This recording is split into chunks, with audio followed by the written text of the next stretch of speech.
नमस्कार, जय हिंद। मैं हूं आयुष और आप देख रहे हैं भारत तक। आज हम एक ऐसे बयान की पड़ताल करेंगे जिसने भारत में ही नहीं बल्कि पूरी दुनिया में हड़कंप मचा रखा है।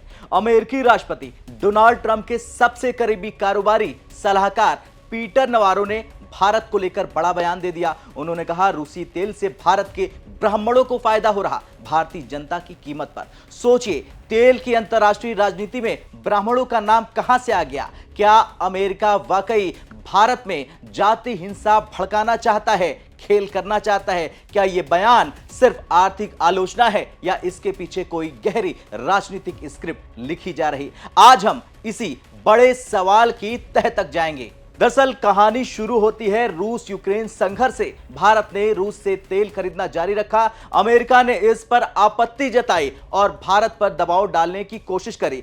पहले डोनाल्ड ट्रंप कहते हैं कि भारत रूस से तेल खरीदकर युद्ध को फंड कर रहा और पीटर नवारो कहते हैं यह मोदी का युद्ध है। इसके बाद नवारो बदलते हैं और कहते हैं रूसी तेल से भारत के कुछ कारोबारियों को फायदा होता है और अब उन्होंने सीधे कह दिया इससे भारत के ब्राह्मणों को फायदा हो रहा। लेकिन सवाल यह है, किसी आर्थिक मसले में जाति का जिक्र क्यों? क्या यह महज एक बयान है या इसके पीछे कोई सोची समझी रणनीति? दरअसल यह अमेरिका की भारत के खिलाफ सबसे बड़ी चाल है। भारत की जातिगत संवेदनशीलता किसी से छिपी नहीं है। नवारो ने ब्राह्मण वाला बयान सीधे इसी नस पर चोट करने के लिए कहा है। यह सिर्फ आर्थिक मुद्दे की आलोचना नहीं है बल्कि एक सोशल इंजीनियरिंग का टूल है। अब जरा आप सोचिए, जब अमेरिका का शीर्ष सलाहकार किसी जाति का नाम लेता है तो क्या वो बिना स्क्रिप्ट के बोल रहा है या फिर कोई भारत के भीतर से ही उसे गाइड कर रहा है कि किस कमजोर नस पर वार करना है?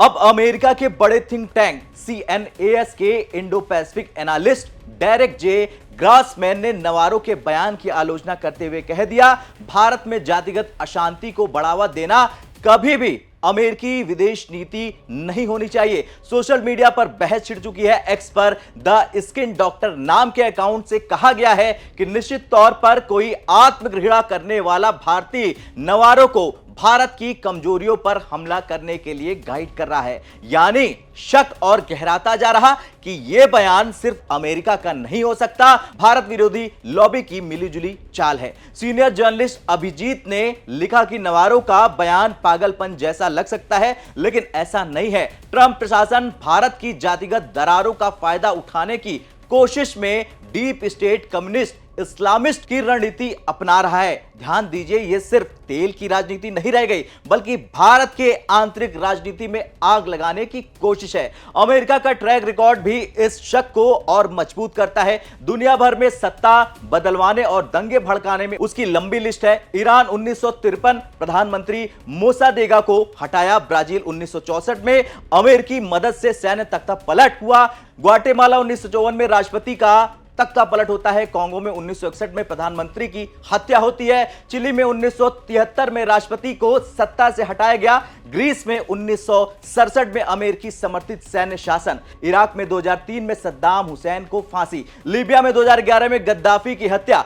पाकिस्तान में इमरान खान ने आरोप लगाया कि उनकी सरकार गिराने में किसी का हाथ था तो वो अमेरिका। और अब बांग्लादेश 2024 में शेख हसीना सरकार के गिरने के पीछे भी अमेरिका पर शक है। ये सब घटनाएं बताती हैं कि अमेरिका किसी देश को अस्थिर करने में पीछे नहीं हटता। खैर, कुल मिलाकर भारत में भी अमेरिका और उसके समर्थित नेटवर्क कई बार एक्टिव रहे हैं। एनजीओ को फंडिंग, सोशल मीडिया पर नैरेटिव वॉर, कारोबारी लॉबी के जरिए दबाव और जॉर्ज सोरोस जैसे अरबपति बार बार भारत के लोकतंत्र और संविधान पर हमला बोलते हैं। लेकिन अब जाति के नाम पर हमला नया टूल है। ब्राह्मण शब्द का इस्तेमाल करके भारत की सामाजिक एकता को तोड़ने की कोशिश की जा रही। और अब आपसे सवाल है कि क्या आपको लगता है पीटर नवारो का यह बयान सिर्फ तेल की राजनीति है या फिर इसके पीछे भारत को तोड़ने की गहरी साजिश चल रही है अमेरिका से? अपनी राय हमें कमेंट कर जरूर बताएं। जय हिंद।